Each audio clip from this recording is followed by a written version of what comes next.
sí, estoy lista para darte la bienvenida a Jóvenes en TV y a un nuevo programa de la serie Conciencia Histórica. En esta ocasión, particularmente considerando Europa, te quiero invitar a conocer cómo se han transformado los hábitos de higiene corporal a lo largo de la historia. ¿Qué importancia han tenido estos hábitos en el tiempo? ¿Cómo se ha concebido la higiene corporal? ¿Y cuándo surgieron los muebles de baño o la pasta que te ayuda a conservar tu linda sonrisa? Y es que la higiene corporal no siempre ha sido parte de la rutina diaria de las personas. Imagínate que hubo un tiempo en el que era impensable tocar el agua. Incluso todos estos artículos eran impensables. ¿No te parece sorprendente? Pero bueno, mejor comencemos con el tema de hoy. Verás que el pasado no ha pasado. ¡Conéctate! Hoy en día sabemos que la palabra higiene proviene del vocablo francés hygiène y se refiere a las prácticas de limpieza y aseo personal, así como de hogares y de espacios públicos. Sin embargo, a lo largo de la historia, la higiene ha sido concebida de muy diversas maneras.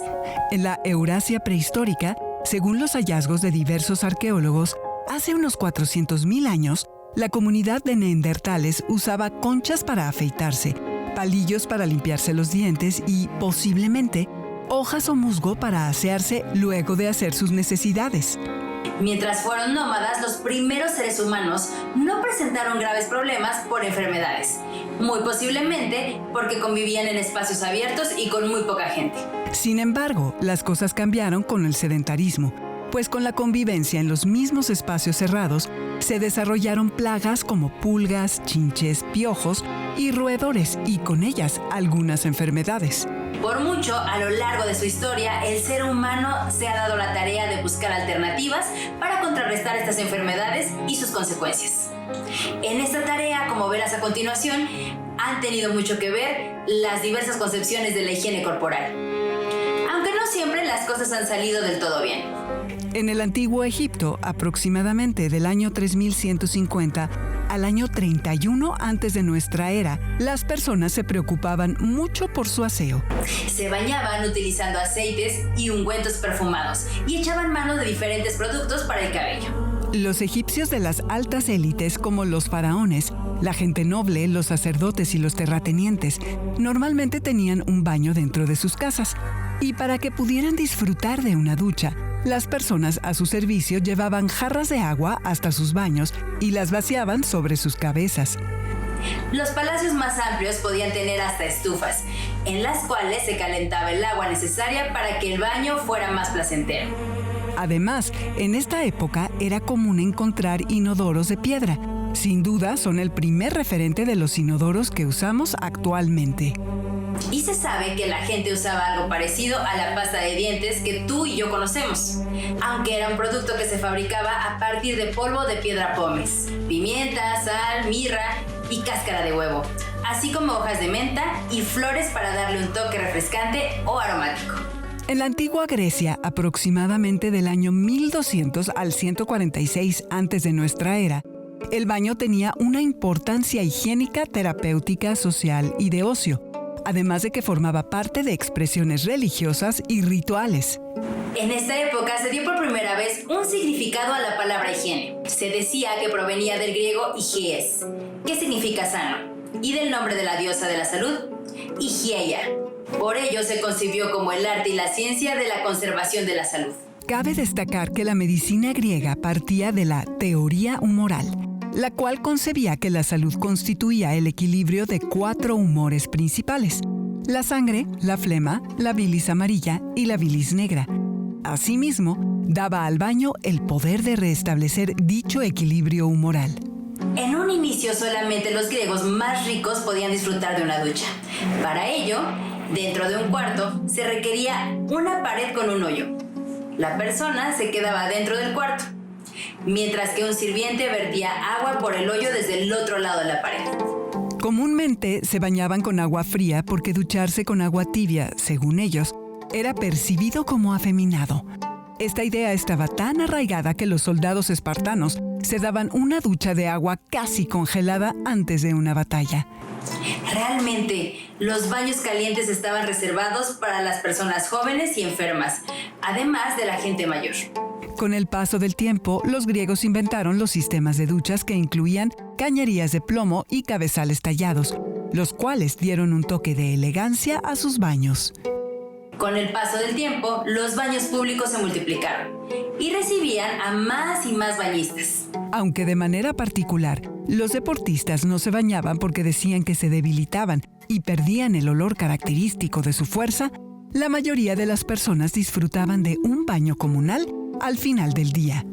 Las mujeres cuidaban la piel de sus rostros con mascarillas nocturnas y el resto de sus cuerpos con una especie de exfoliación y un baño con agua limpia o aromatizada. En la antigua Roma, regularmente se cuidaban los sistemas de higiene con el fin de evitar enfermedades y, por influencia de los griegos, se adoptó la idea de instalar baños, cosa que no fue tan difícil considerando que existían acueductos que permitían llevar agua fácilmente hasta diferentes lugares. El político y general Pompeyo el Grande mandó construir los primeros baños alrededor del año 65 antes de nuestra era. Y estos se multiplicaron durante el periodo romano, que fue del año 27 antes de nuestra era al 476 de la era común. Después aparecieron y se multiplicaron las casas de baño o termas, las cuales se convirtieron en centros sociales y de recreación. En ellas el agua se calentaba en diversos hornos y luego, por una tubería subterránea, se enviaba a las grandes albercas donde la gente se bañaba. En las termas, de manera general, las y los bañistas pasaban por diferentes estancias. Estas eran el apoditerium, donde dejaban sus ropas, el frigidarium, donde podían tomar un baño frío, el tepidarium, donde podían disfrutar de un baño tibio, y el caldarium, donde tomaban un baño de agua caliente. Además, las termas contaban con un espacio denominado la palestra, que era un patio en el cual las y los visitantes podían ejercitarse. Tal vez estas termas constituyeron el antecedente de los actuales spas. Algunos eran gratuitos y otros implicaban una inversión por demás simbólica. Por tal razón, cualquier persona podía visitarlos. Y había lugar para todos y todas, pues eran tan grandes que podían recibir a miles de bañistas a un mismo tiempo.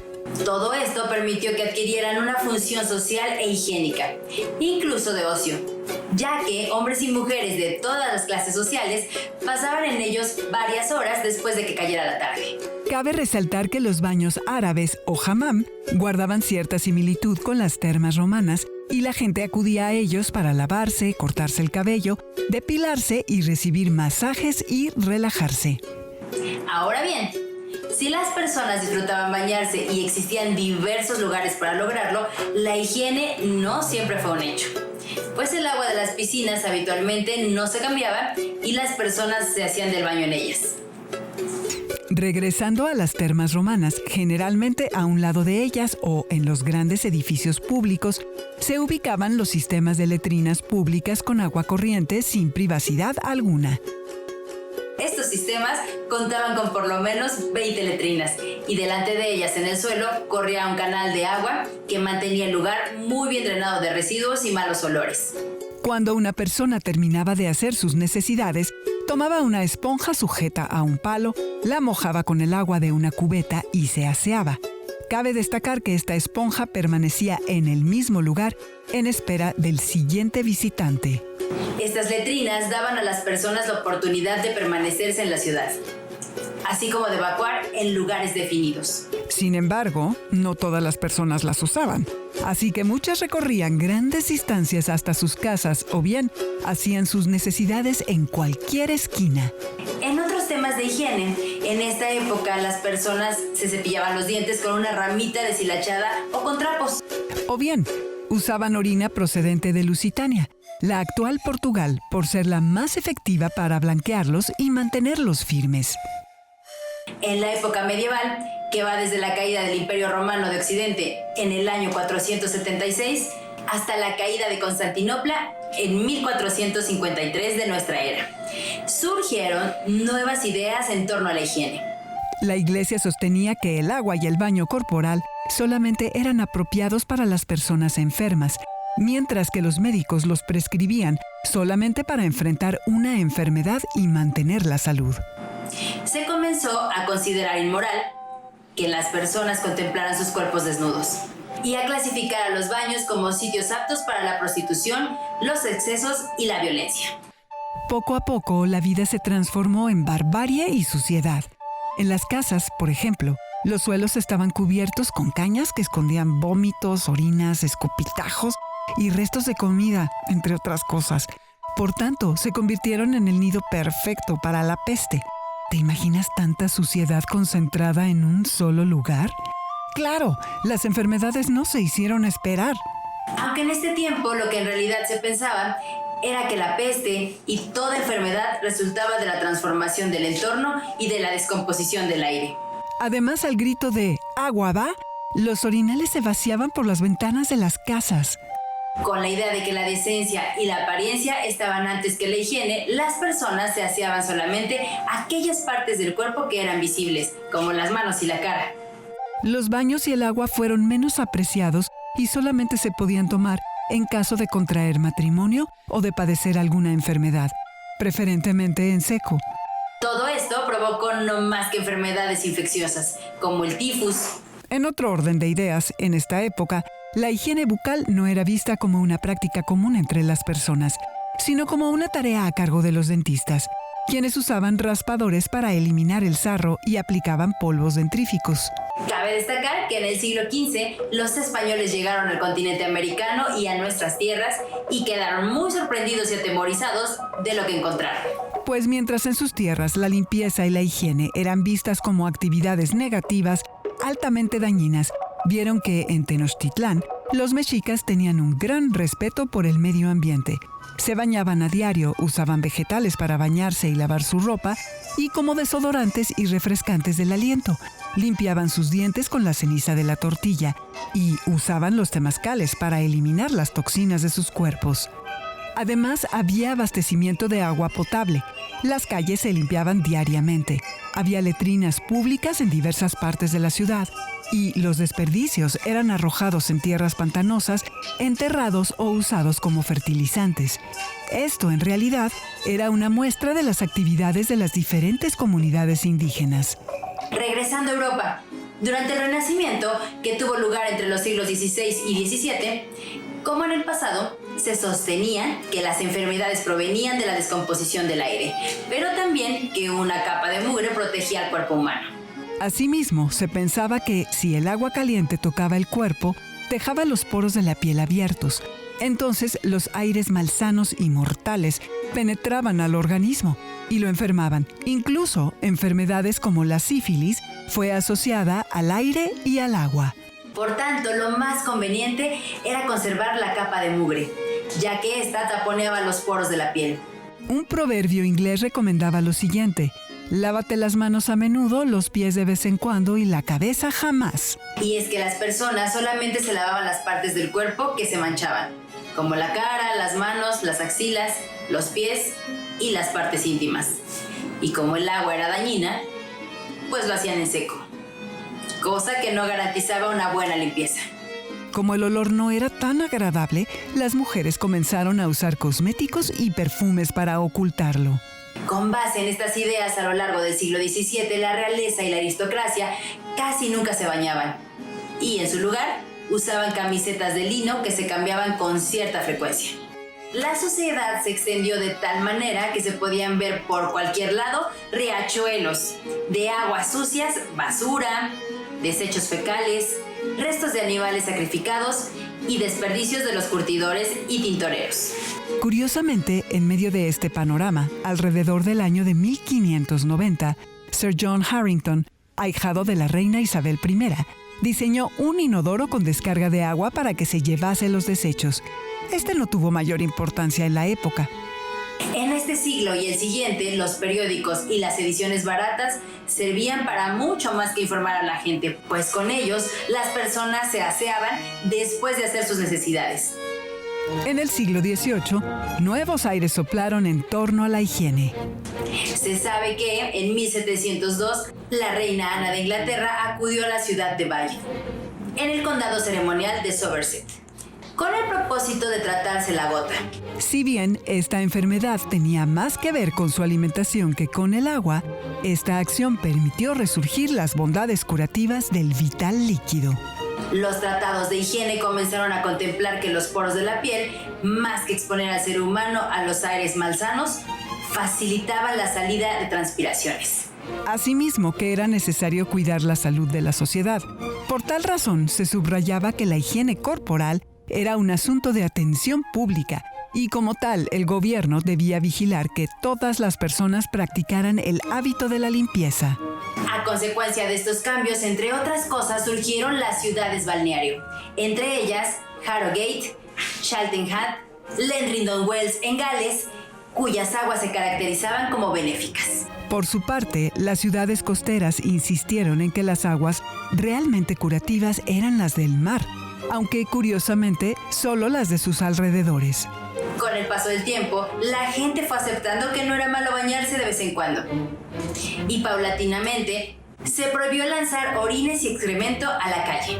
Se volvieron a instalar letrinas colectivas en las casas y se exhortó a las personas a depositar la basura en los espacios asignados para ella.